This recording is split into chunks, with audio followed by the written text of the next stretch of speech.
सत्यपुत्रपराशरञ्च व्यासं शुकं गौडपदं महान्तं गोविन्दयोगेन्द्रमताशिष्यं श्रीशङ्कराचार्यनिवासपद्मं पादैश्चरानवैतशिष्यं तन्त्रोटकं वार्तिककारमन्या अस्मद्गुरुं सन्ततमानतोऽस्मि श्रुतिस्मृतिपुराणानामालयं करुणालयं नमामि भगवत्पादं शङ्करं लोकशङ्करं शङ्करं शङ्कराचार्यं केशवं बादरायणं सूत्रभाष्यकृतो वन्दे भगवन्तौ पुनः पुनः ईश्वरो गुरुरात्मेति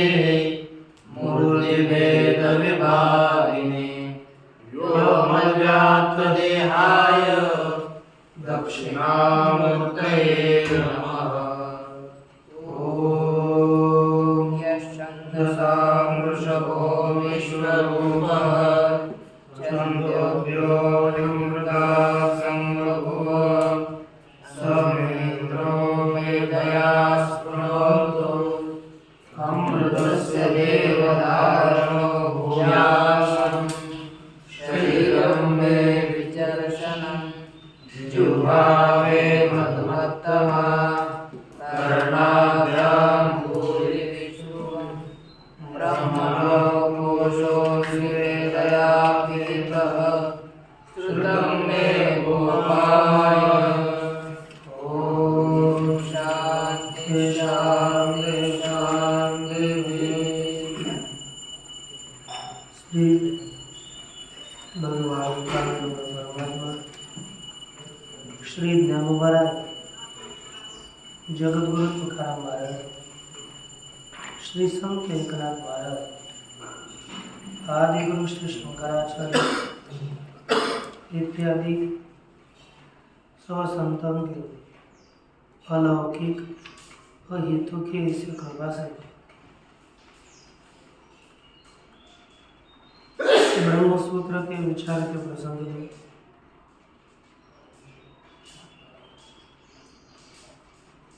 चतुर्थ समन्वय अध्याय के अंतर्गत चतुसूत्र तत्व समन्वयात, इस तत्व समन्वयात इस सूत्र का हम लोग विचार कर रहे थे। इस सूत्र के दो अधिकरण हैं। पहला अधिकरण का विचार हमने देखा कि वेदांत ब्रह्म में समानुगत है कि नहीं, तो कहा फिर ब्रह्म के प्रतिपादक है कि नहीं, तो कहा ब्रह्म के प्रतिपादक है, उसमें समानुगत है। इत्यादि बताया। यानी यहाँ पर कि वेदांत कर्तृ देवतादि परक है कि ब्रह्म परक है, कहा कि कर्तृ देवतादि परक है, उत्तर दिया ब्रह्म परक है। उसके बाद दूसरा अधिकरण प्रारंभ हुआ। क्या अधिकरण है? प्रतिपत्तिम विदित्सन्ते ब्रह्मण्यवसिता उत। ये प्रतिपत्ति अर्थात उपासना,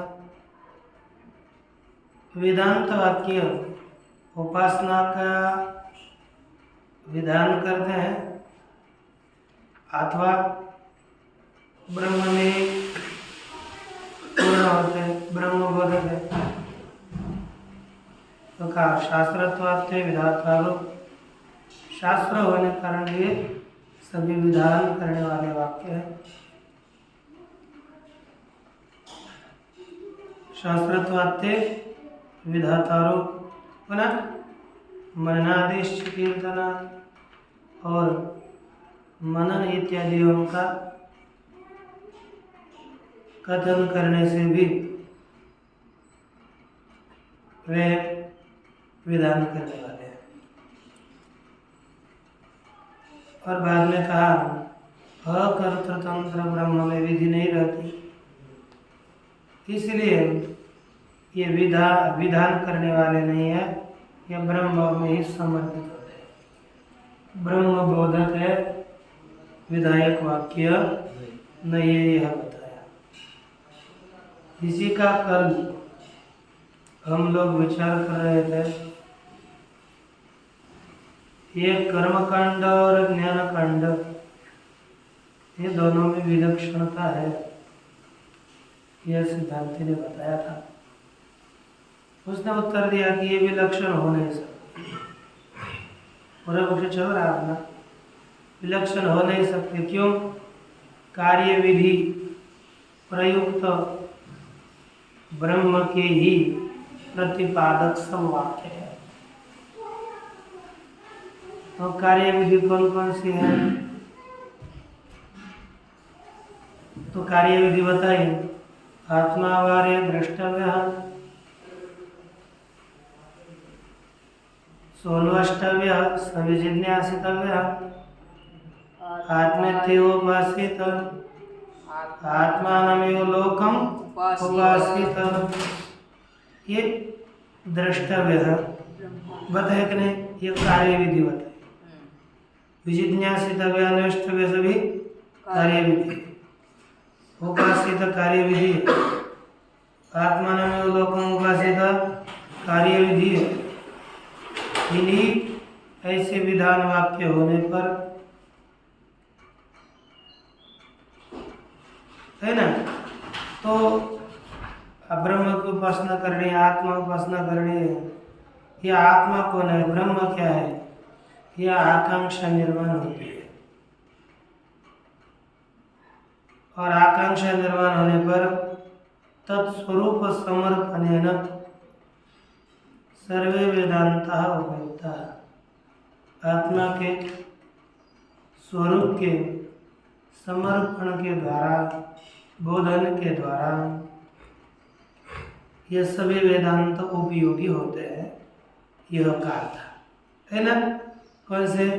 नित्य, शुद्ध, बुद्ध, मुक्त, यह आत्मा है। आत्मा का स्वरूप बताने वाले सभी वेदांत उपयुक्त होते हैं। और एक ये तो दिया था, तद उपासनाच्च, यहाँ से आगे चलने वाला है। तद ननु किम विधि फलम। अब शंका तो होगी हमारी, अरे पूरे पक्षी बताओ, विधान करने पर उसका फल क्या होगा? तो बोल रहा है तद उपासनाच्च शास्त्र दृष्टो अदृष्टो मोक्ष फलम भविष्यति। ब्रह्म की उपासना से शास्त्र दृष्ट, शास्त्र के द्वारा देखा गया, और फिर लोगों के द्वारा न देखा गया। शास्त्र के द्वारा देखा गया और लोगों के द्वारा न देखा गया, मोक्ष फल होगा। ब्रह्म उपासना का फल क्या है? मोक्ष।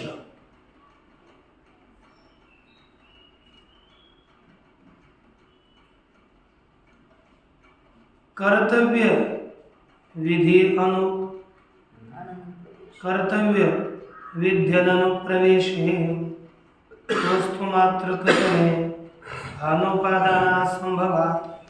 ताकि कर्तव्यनुप्रवेशे, यदि ब्रह्म कर्तव्य विधि में ब्रह्म का किसी ये करना चाहिए, उपासना करनी चाहिए, ऐसे कर्तव्य विधि में ब्रह्म का प्रवेश न होने पर वस्तु मात्र कथने, किसके कथन में?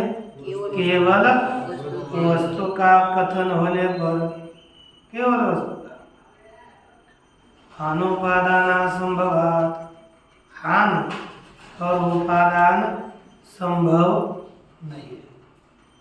क्या है? हानोपादान संभव नहीं है। किसका कथन होने पर?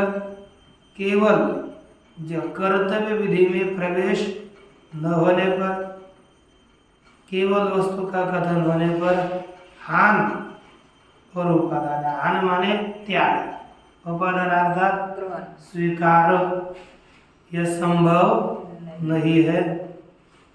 इसलिए आप देखो, ब्रह्म का कथन किया, ब्रह्म, तो ब्रह्म का कथन किया कि ब्रह्म है, तो उतनी मात्र से कोई ब्रह्म का ग्रहण करेगा, ब्रह्म का त्याग करेगा, ऐसा कुछ संभव नहीं है। हाँ, ब्रह्म का चिंतन करना चाहिए, उसको जानना चाहिए। ऐसा करोगे तो उसके जानने के लिए मनुष्य प्रवृत्त होगा। उसके बिना ब्रह्म के ज्ञानादियों में किसी की भी प्रवृत्ति नहीं होगी।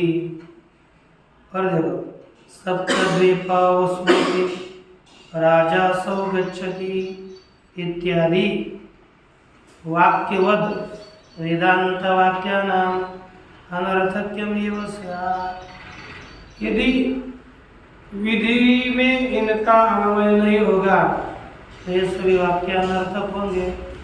कैसे? तो कहा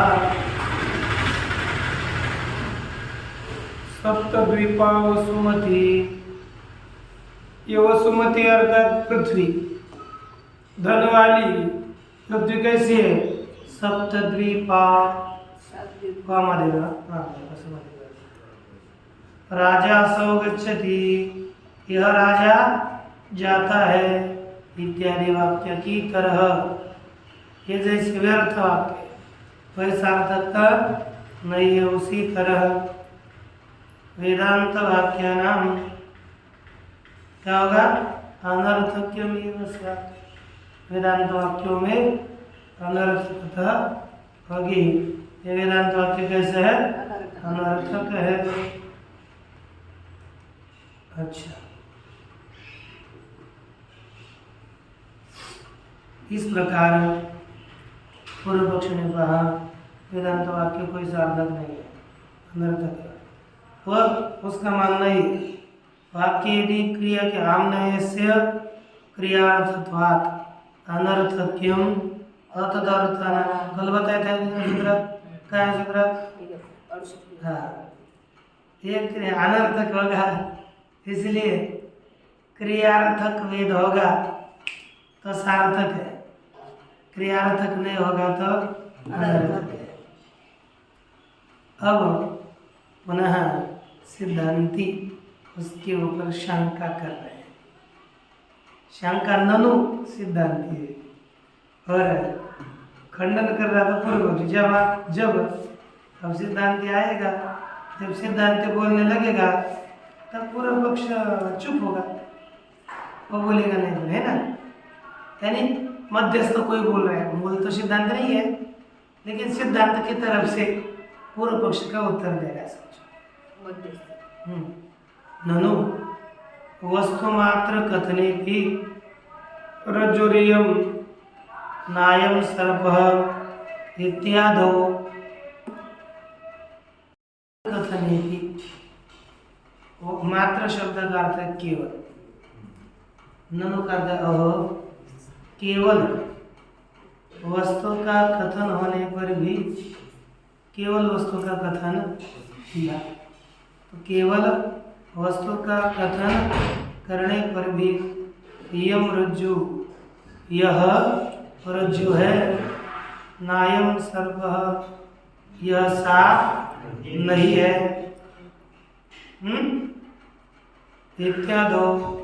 इत्यादि वाक्य में भ्रांति जनित भीति निवर्तने न, कौन से? भ्रांति जन्य कौन? डर था ना, सर्प देखा तो डर हो गया, ऐसा तो भ्रांति जनित क्या हो गई? भीति, भ्रांति जन्य भीति। उस भ्रांति जनित भीति के निवृत्ति के द्वारा, ठीक ना, भ्रांति जनित भीति निवर्तने न अर्थवत्वं दृष्टम, क्या देखा? अर्थवत्ता, सार्थकता देखी, ठीक ना। तथा यह अपि, तथा माने वैसे, यह माने यहाँ पर भी, असंसारी आत्मवस्तु कथने न, यहाँ माने वेदांत में असंसारी आत्म वस्तु के कथन के द्वारा क्या होता है? संसारित्व भ्रांति निवर्तन है ना। कौन से भ्रांति की निवृत्ति होगी? संसारित्व भ्रांति के निवृत्ति के द्वारा अर्थवत्वम स्यात्, इस वेदांत की सार्थकता होगी। जैसे अयम सर्प नायम सर्प रज्जुरियम, इस ज्ञान के द्वारा सर्प की निवृत्ति के द्वारा भीति की निवृत्ति रूपी सार्थकता होती है। उसी तरह यह ब्रह्म है, इस ज्ञान के द्वारा जीव ब्रह्म की निवृत्ति के द्वारा है ना संसारित्व की निवृत्ति रूपी फल तो होगा। इसलिए ये सार्थक है, सार्थकता ही है, अनर्थकता नहीं है, ऐसा सिद्धांत ने कहा। तब पूर्व पक्ष बोल रहा है, उत्तर देता है दृष्टांत की विषमता करके बता रहा है। स्याद एतदेव एवं एतत् स्यात्, एवं अर्थात इस प्रकार यह हो क्या? यदि रज्जु स्वरूप श्रवणे एवं सर्प भ्रांति ही निवर्तित, ऐसा आगे जोड़ना है। कब होगा? रज्जु सर्प के श्रवण से, जैसे सर्प भ्रांति निवर्तते।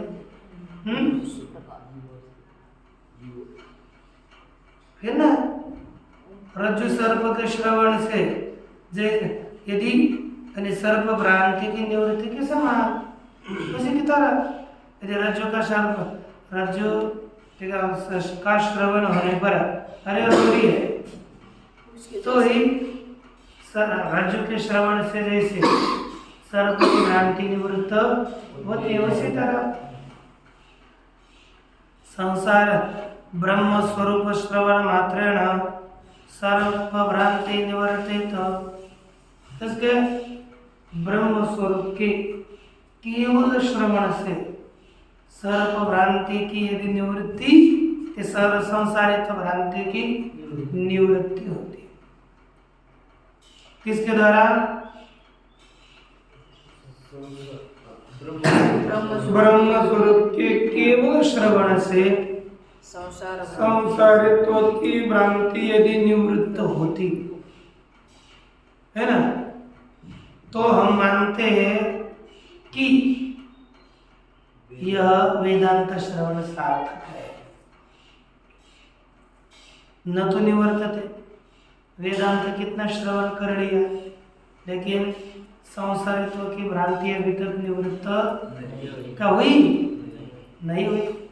तो केवल वेदांत श्रवण से संसारित्व भ्रांति निवृत्त होती तो मानते कि वेदांत के श्रवण से वेदांत का श्रवण सार्थक है।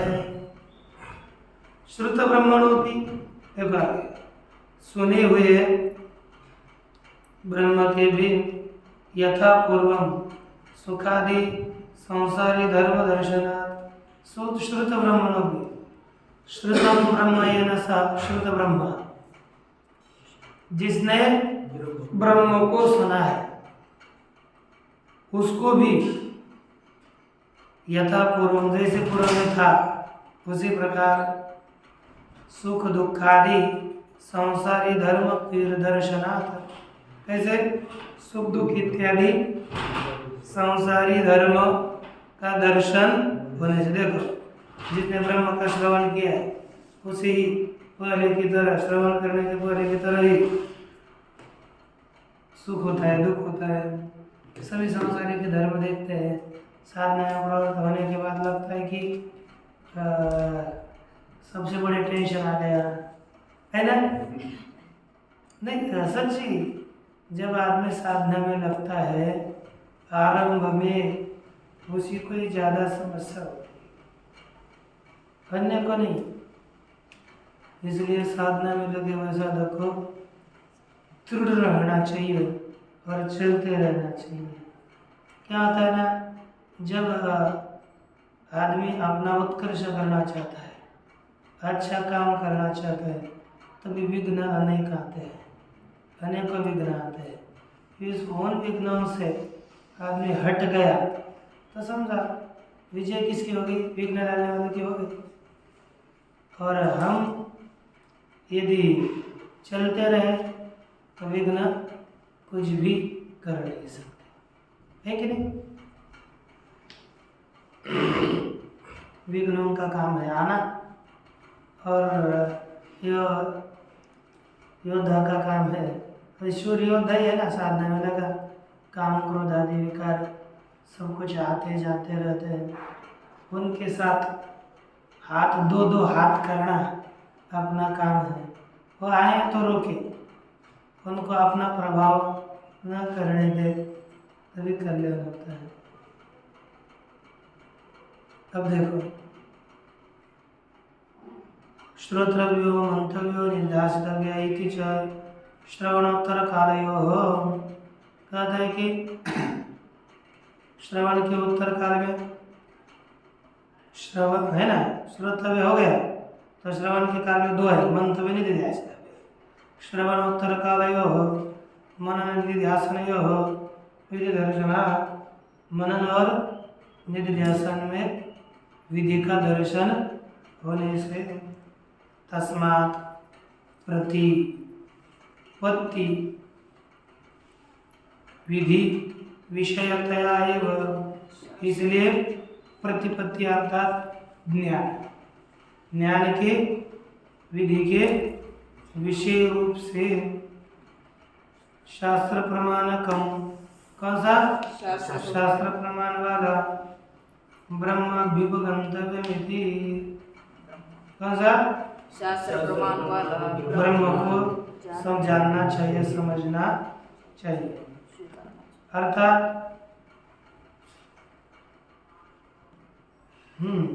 यानी उपासना के विधि के विषय रूप से ही शास्त्र प्रमाण वाला ब्रह्म है, न कि साक्षात ब्रह्म प्रतिपादक वाक्य नहीं है, कहने जा रहे हैं। अब हम यहाँ देखते हैं, अत्र अभिधीयते, अत्र अगर यहाँ पर कहा जाता है कि सिद्धांत दिया गया, अभी तक पूर्व पक्ष था, हाँ, पूर्व पक्ष ने अभी तक लंबा चौड़ा बोला, अब सिद्धांत बोलेंगे, यहाँ पर सिद्धांत आरंभ हुआ, समझ लीजिए। अत्र अभिधीयते, अत्र पूर्व पक्ष के विषय में कहा जाता है। क्या कहते हैं? न, तूने जो कहा वह ठीक नहीं है। अर्थात ये उपासना के विधि का विषय ही ब्रह्म है, वह वेदांत कर्म परक अथवा उपासना विधि परक है, ऐसा उसका जो मानना था वो ठीक नहीं। क्यों नहीं? कर्म विद्या फलयोर वैलक्षण्यात्, कर्म और ब्रह्म इनकी विद्या का फल, कर्म विद्या फल और ब्रह्म विद्या फल, इन दोनों में विलक्षणता होने से भिन्न भिन्न रूप है। कर्म फल में भेद है और कर्म विद्या का फल उसका भेद है, और ब्रह्म विद्या का फल भिन्न है, दोनों के फल का अखल अलग अलग है। तो देखो क्या कहते हैं, शारीरम वाचिकम मानसम च कर्म श्रुति स्मृति सिद्धम धर्माख्यम यद विषया जिज्ञासा अथा तो धर्म जिज्ञासा इति सूत्रिता। अब देखो, कर्म कौन है और कर्म का प्रतिपादन कौन है? कर्म तीन प्रकार का है। कौन सा? शारीरम कर्म, वाचिकम कर्म, मानसम कर्म इति श्रुति स्मृति सिद्धम धर्माख्यम। श्रुति स्मृति से सिद्ध धर्म नामक कर्म 3 प्रकार का है। कितने? अच्छा, यद विषया जिज्ञासा, यद विषया जिज्ञासा, जिसके विषय में जिज्ञासा का सूत्रण किया, कथन किया, किस सूत्र के द्वारा? अतः तो धर्म जिज्ञासा एक ही सूत्र था। अतः तो धर्म जिज्ञासा इस सूत्र के द्वारा सूत्रित की गई, सूत्र रूप से संक्षेप रूप से बताई गई। अधर्मों की हिंसा दी और अधर्म भी बताया गया। कौन सा? हिंसा इत्यादि अधर्म का भी कथन हुआ। प्रतिषेध चोदना लक्षणत्वा जिज्ञास्य, ठीक ना? अधर्मों की हिंसा दी, अगर उसका भी कथन किया, वो भी जानने योग्य। क्यों? प्रतिषेध, प्रतिषेध अर्थात निषेध, चोदना अर्थात विधि, निषेध विधि का लक्षण होने से वह भी जिज्ञास्य है। क्यों? परिहाराय, परिहार के लिए, निराकरण के लिए।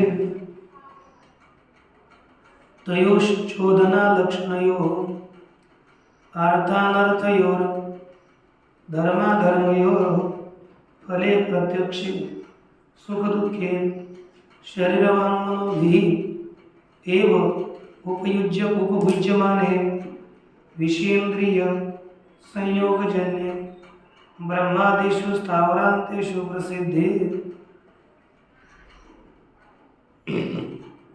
कहा कि तयोः चोदना लक्षण, वह चोदना रूप, विधि रूप दो है। कौन? अर्थानर्थयोः धर्माधर्मयोः, जो एक है अर्थ धर्म सार्थक और अलग में अनर्थ, इन दोनों के फले प्रत्यक्षे सुख दुखे, इन दोनों का फल प्रत्यक्ष है। अधर्म किया तो दुख, धर्म किया तो सुख, प्रत्यक्ष फल है कि नहीं? यह फल प्रत्यक्ष है। सुख दुखे कौन बोला? सुख और दुख शरीरवाङ्मनोभिः हरेव उपयुज्यमाने, शरीर, वाणी और मन, इनके द्वारा ही उपभुज्य वाले, उपभोग किए जाने वाले ये सुख दुख है। शरीर, वाणी और मन, इनके द्वारा भोग करते हैं ना। विषयेंद्रिय संयोग, और ये सुख दुख किससे उत्पन्न होते हैं? विषय इंद्रिय के संयोग से उत्पन्न होते हैं। ये सभी सुख दुख ब्रह्मादिषु, ब्रह्म इत्यादियों में स्थावरांत दुख, स्थावरांतेषु प्रसिद्ध है। ब्रह्मदेव से लेकर स्थावर तक सबको दुख होता है। पेड़ को दुख नहीं होता? हाँ, अवश्य होता है। सबको दुख का होता है कि नहीं होता? सभी को होता है। देखो, इसलिए उसमें स्पंद रहता है। कोई पेड़ पौधे ऐसे हैं, हम देख रहे लाजड़ की स्पर्श करने से डर जाती है और वो अपने पत्तों को सिकुड़ लेती है। लेकिन कोई तो मांस भक्षी पेड़ है, उसमें कोई कीड़े वगैरह गए तो सीधा दबा देता है वो, और अंदर उसका भक्षण करके रस सब निकाल करके छोड़ देता है। ऐसे भी पेड़ है, हमारा जीवन नहीं ऐसा लगता है।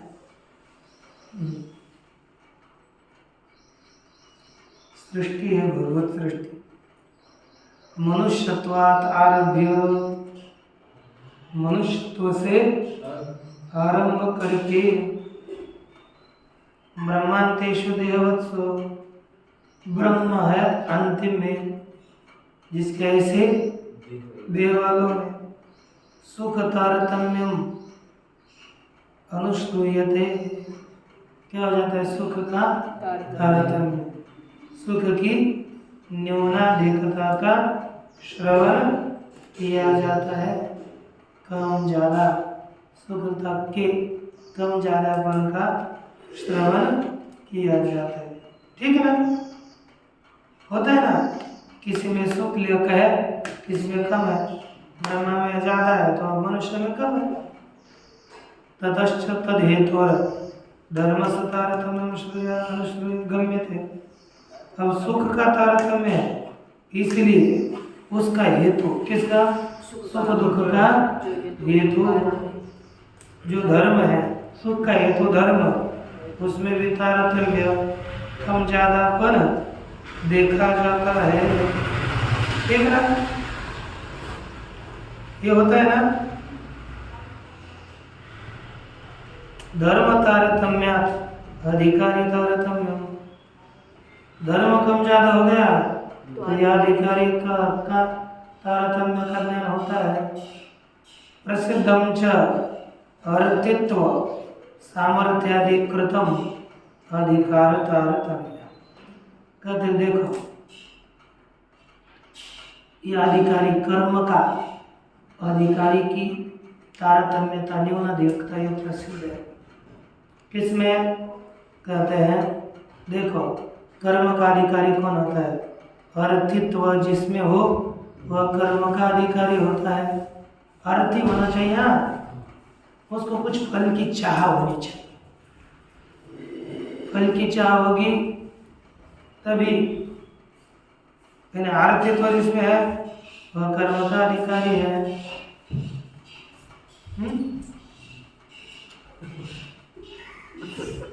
अब दूसरा है सामर्थ्यादि। दूसरा कौन होना चाहिए? सामर्थ्य। सामर्थ्य होगा वह अधिकारी होगा, है ना?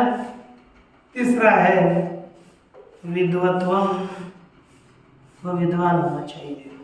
और चौथा है शास्त्रानिंदितत्व, उसकी शास्त्र ने निंदा नहीं करनी चाहिए।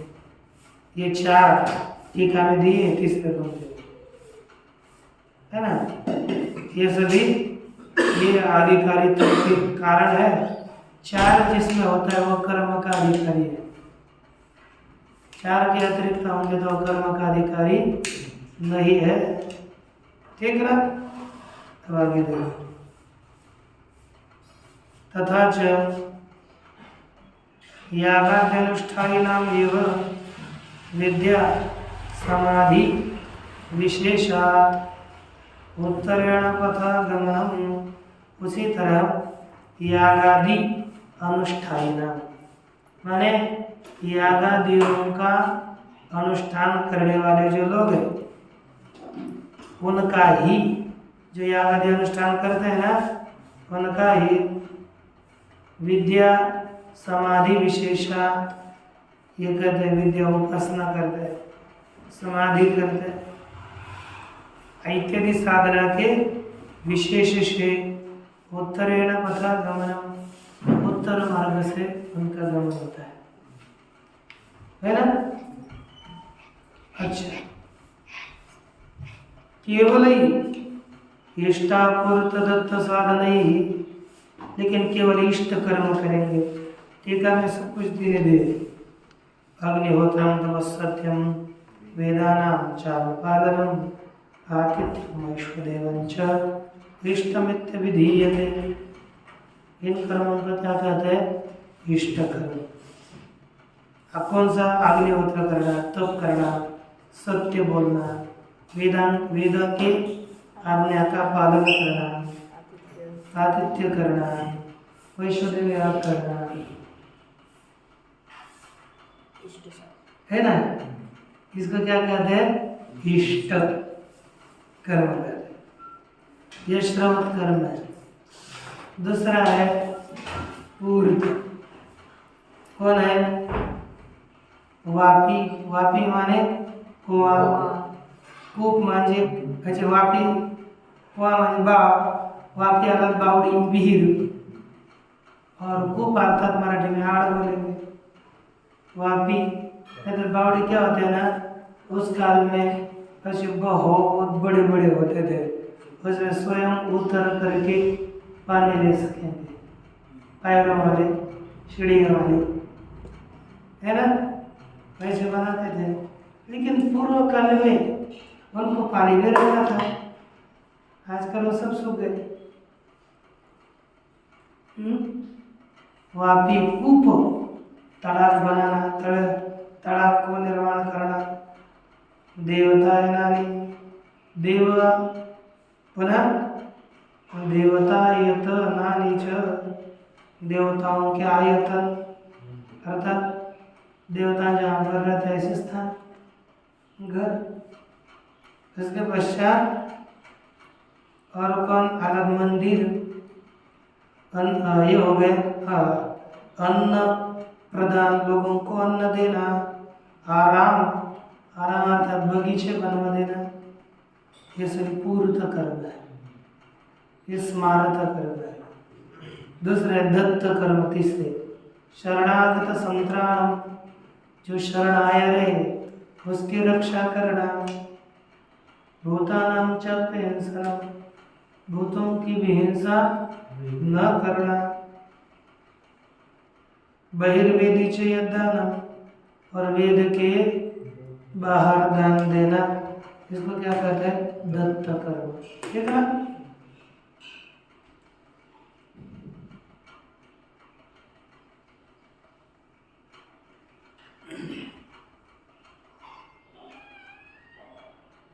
अब देखो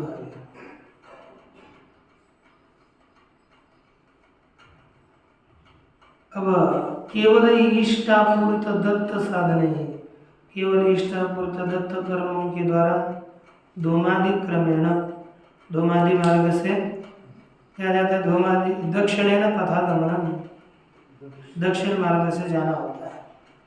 तत्रापि सुख तारतम्य, वहाँ पर भी सुख कम ज़्यादा होता है। तत्साधन तारतम्य च शास्त्रात्, उस साधन का भी तारतम्य होता है, ये शास्त्र से ज्ञात होता है।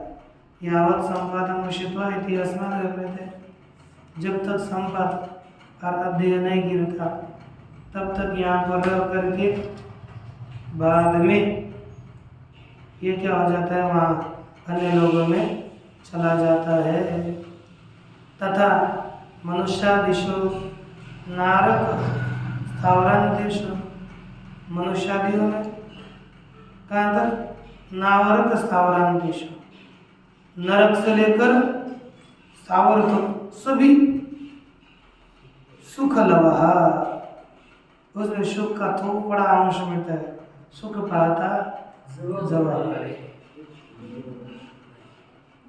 चोदना लक्षण धर्म साध्य एवं विधि रूपी धर्म के द्वारा साध्य होने वाला ये सुख मिलता है। इति गम्यते तारतम्येन वर्तमानः, तारतम्य अर्थात न्यूनाधिकता के द्वारा रहने वाला सुख है, यह ज्ञात होता है नीचे वाले लोगों में, और ऊपर वाले लोगों में भी ऐसा ही होगा।